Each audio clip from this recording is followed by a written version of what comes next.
જય સ્વામિનારાયણ. તારીખ 11/10/2025 આસોવદ પાંચમ શનિવાર. મુક્તાનંદ સ્વામી સત્સંગ વિચરણ કરીને ગઢપુર તરફ આવતા હતા. રસ્તામાં આતતાઈના ગામમાં પસાર થતા હોય તે શ્રીહરિએ લખીરામ દેરાશ્રી અને લાલજી ગોરને સ્વામીને તેડવા મોકલા. બેઉ ચાલીને સન્મુખ જઈને તેડવા ગયા ને રસ્તે મળ્યા અને મહારાજના સર્વે સમાચાર વિસ્તારથી કહ્યા. ત્યારે મુક્તાનંદ સ્વામીએ અતિ હરખભેરા કહ્યું છે, આ જે તમે મહારાજના સમાચાર કહ્યા તે બરોબર શું પદાર્થ છે જે હું તમને આપું? ત્યારે તે બંને હાથ જોડીને બોલ્યા, જે સ્વામી, તમે તો મહારાજના કૃપાપાત્ર છો ને તમે તો મહારાજને પ્રિય છો ને તમે ઉપરે રાજી થયા તેથી અમને સર્વે સુખની પ્રાપ્તિ થઈ. પછી તેમણે સ્વામીને મહારાજની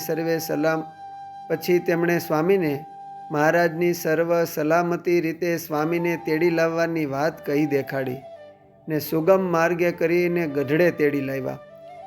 તે સમયે દુર્ગપુરને વિશે મહારાજ પોતાના ઉતારાની જગ્યા જે ગંગાજળિયા કૂવાના સમીપે ઉતરાદે બારે બેઠા હતા. સંતો રસોઈ કરતા હતા. બંને વિપ્રએ મોરે આવીને મહારાજને ખબર આપીને સર્વે વૃત્તાંત કહ્યું.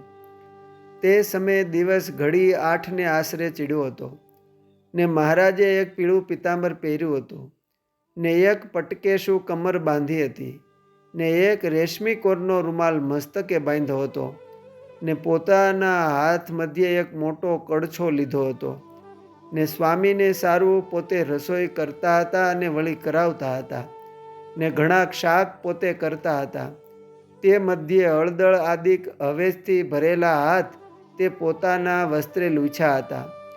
પીળા વસ્ત્રને વળી હળદીએ કરીને ભીંજાયા હોય તેમ કેસરિયાવર કાન શોભતા હતા. તે સમયે મુક્તાનંદ સ્વામીનું મંડળ આવ્યું. મહારાજ તો મુક્તાનંદ સ્વામી સામા શીઘ્ર દોડીને દંડવટ કરવા લાગ્યા. ત્યારે સ્વામીએ સહિત સર્વે સંતે મહારાજને દંડવટ પ્રણામ કર્યા. મહારાજ સર્વે સંત મોરે મુક્તાનંદ સ્વામીને મળ્યા. પછી તેમજ સર્વ સંતને મળ્યા. પછી સર્વે સંત બેઠા. ત્યાં મહારાજનો થાળ મોટીબા ને લાડુબા કરતા હતા તે તૈયાર થયો. ત્યારે બ્રહ્મચારીએ મહારાજને કહ્યું, જે મહારાજ, તમારો થાળ તૈયાર થયો છે, તે તમે જમશો તે કેડે સ્વામીને જમવા તેડાવું. બ્રહ્મચારીએ થાળ લાવીને મહારાજ આગે હાજર કર્યો.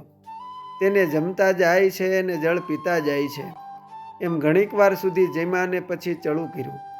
મુખવાસ જમીને પછી સંત મંડળને જમાડ્યા. તે 7 વાર પંક્તિ મધ્યે પીરસતા હતા. તેમ સંતોને મહારાજે રાજી થઈને જમાડ્યા હતા. જમીને પછી કેસરને ચંદને કરીને સંતોની પૂજા કરી અને કરાવી. પછી મુક્તાનંદ સ્વામીએ મહારાજને કહ્યું, જે મહારાજ, સર્વ સોરઠના હરિભક્તોએ તમારા સારું વસ્ત્ર અને મીઠાઈ મેવા અને મુખવાસ આદિ ઘણા ઉપચાર મોકલા છે. તે તમે જ્યારે કહો ત્યારે અમે તમારી પૂજા કરીને તમને અર્પણ કરીએ. ત્યારે મહારાજ ઘણું રાજી થઈને બોલ્યા, જે લ્યો, આણે જ આવીને પૂજા કરો. ઘણા પુષ્પના હાર વગેરે ષોડશોપચારે કરીને મુક્તાનંદ સ્વામી વગેરે સર્વેએ મહારાજની પૂજા કરી ને મહારાજની આરતી કપૂરે કરીને ઉતારી.